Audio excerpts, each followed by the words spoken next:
Donc après avoir abordé les questions liées à la stratégie vaccinale et à l'accélération de la mise au point des vaccins, nous allons rentrer encore un peu plus précisément dans le vif du sujet en prenant un exemple particulier de vaccin, le vaccin développé par le Vaccine Research Institute. Pour en discuter, je reçois le professeur Yves Lévy. Bonjour Yves Lévy. Bonjour. Vous êtes professeur d'immunologie clinique, spécialiste de l'infection par le VIH.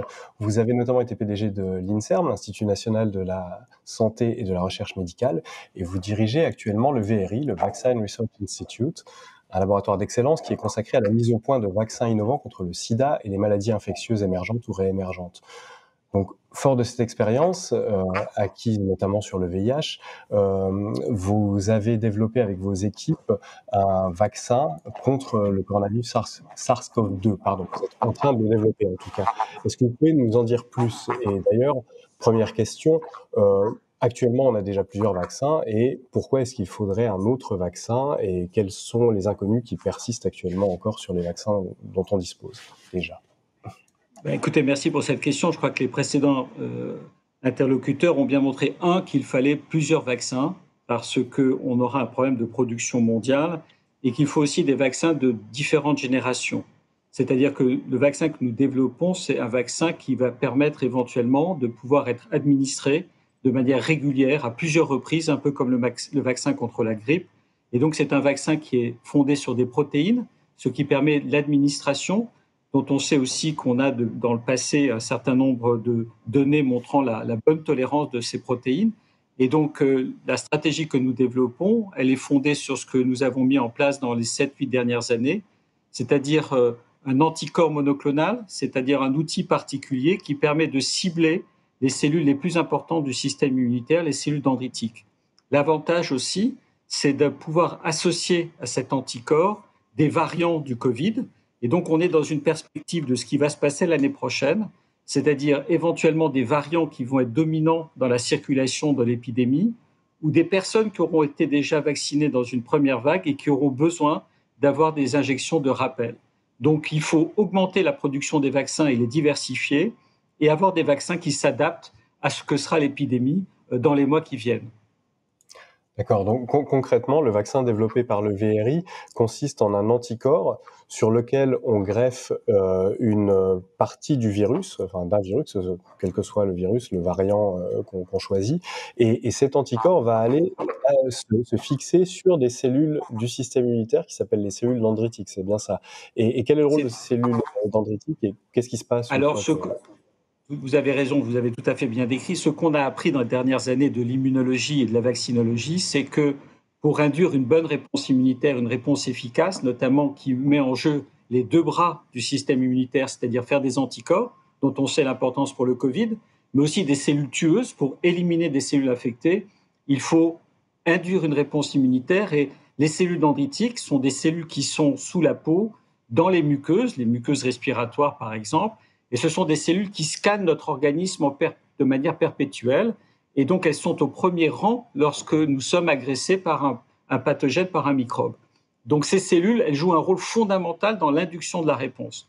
Ce que nous avons fait, nous, c'est de prévoir et d'avoir un outil qui permet d'aller directement cibler ces cellules par les fragments de l'antigène, du pathogène, du virus contre lequel on veut se protéger.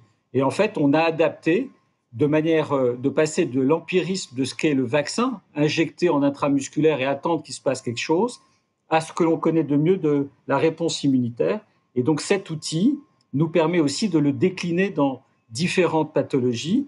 Comme vous l'avez dit, nous sommes en phase 1 contre le VIH et nous démarrons un essai. Et nous avons adapté cette technologie au Covid et notamment aux variants du Covid. Donc on pourrait imaginer utiliser cette technologie pour n'importe quel virus. Il suffit d'avoir un morceau du virus, entre guillemets, et puis de le greffer sur un anticorps et ça pourrait marcher.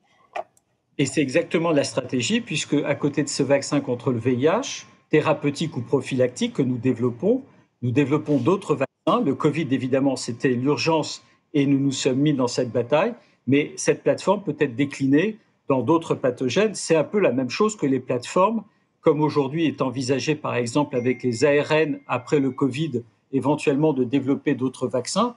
Toute la question est de savoir, en fonction du pathogène, quelles seront les réponses immunitaires importantes. Et ce qu'on espère, c'est en ayant des réponses assez larges, pouvoir éventuellement contrer les pathogènes contre lesquels on veut développer un vaccin. Et alors, vous disiez tout à l'heure que vous aviez déjà un vaccin basé sur cette technologie en essai clinique de phase 1. Les vaccins qui ciblent le Covid, les vaccins dont vous venez de nous parler, en sont où par rapport aux essais? Est-ce que vous êtes en préclinique? Vous avez... Alors, nous avons déjà complété les tests précliniques dans 2 modèles pour les spécialistes, des souris dites humanisées, qui sont des souris qui ont un système immunitaire humain, ce qui nous permet quand même d'analyser la réponse immunitaire. Et elle était très intéressante et très prometteuse. Et puis, nous avons fait les études chez le singe, où un modèle d'infection par le Covid a été mis au point, et chez lesquels nous avons testé ce vaccin qui montre qu'une injection de ce vaccin, chez des singes qui avaient été préalablement infectés, je reviendrai là-dessus, c'est important, eh bien, une injection permet éventuellement d'empêcher la réinfection lorsqu'on a testé ça chez le singe. Pourquoi je dis que c'est important? Parce que qu'est-ce qui va se passer dans les mois qui viennent? Nous aurons des personnes qui auront été infectées et qui ont une immunité résiduelle, mais qui ne sera peut-être pas protectrice après plusieurs mois après l'infection, ou bien des personnes qui auront été vaccinées. Et vous savez, et vous m'avez posé la question au départ, qu'est-ce qu'on ne sait pas encore? Un des points majeurs qui reste pour le Covid, c'est la durée avec laquelle nous sommes protégés, soit après l'infection naturelle, soit après les vaccins. Donc, il sera vraisemblable que nous aurons besoin de booster cette réponse immunitaire pour maintenir un niveau d'anticorps, par exemple, qui permette de se protéger des réinfections et notamment contre les variants. D'accord.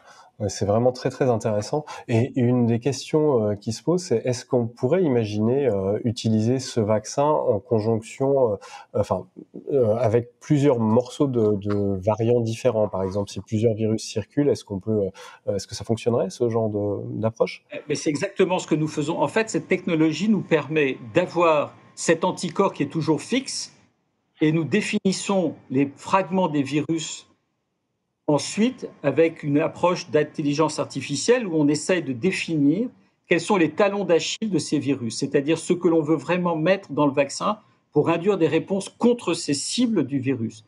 Et donc, c'est ce que nous avons fait, puisque nous étions partis sur un vaccin avec le virus, je dirais, classique. Quand les variants sont arrivés, on a changé complètement les séquences de ce vaccin pour inclure les séquences des variants brésiliens, sud-africain et dit UK. Et donc, il est possible de faire évoluer cette technologie et de l'adapter aux demandes qui seront importantes au moment de l'évolution de l'épidémie.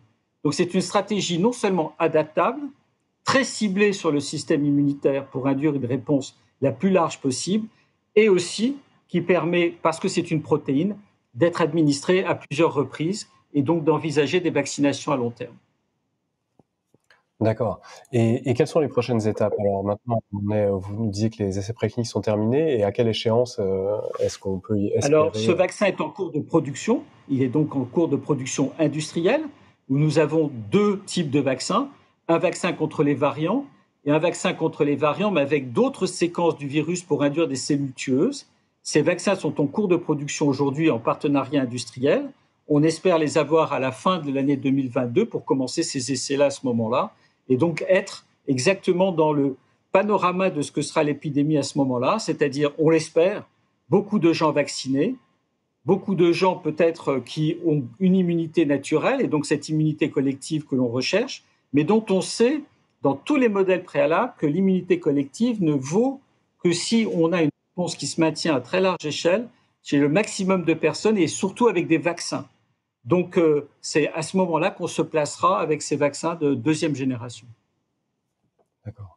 Et j'ai une dernière question, mais vous me direz si c'est complètement utopique, mais est-ce qu'on pourrait imaginer un vaccin universel contre les coronavirus avec ce type d'approche, quelque chose qui permette d'être suffisamment modulaire ou suffisamment ciblé d'éléments constitutifs du virus pour protéger contre tous les coronavirus ou ceux qui pourraient émerger à l'avenir Alors, vous avez tout à fait raison, c'est une approche qui le permet, et vous savez qu'il y a par exemple des approches sur le vaccin universel contre la grippe, pour éventuellement éviter. Nous savons que les coronavirus, les 12 familles que nous connaissons aujourd'hui, ont des régions qui sont partagées. Et d'ailleurs, dans notre vaccin, dans la sélection de ces régions du coronavirus, on a essayé d'identifier des régions qui sont communes au SARS-CoV-1, au MERS et à l'ensemble des coronavirus. Et donc, il n'est pas impossible d'avoir des immunités croisées avec ces vaccins et même de l'affiner au fur et à mesure. Donc, c'est tout à fait possible puisque nous associons l'intelligence artificielle et un vecteur vaccinal qui, lui, est toujours le même. Merci beaucoup Yves, c'était vraiment passionnant et ça ouvre des perspectives assez formidables. J'espère que tout ça se concrétisera dans les mois qui viennent. Merci encore. beaucoup pour votre intérêt. Au revoir.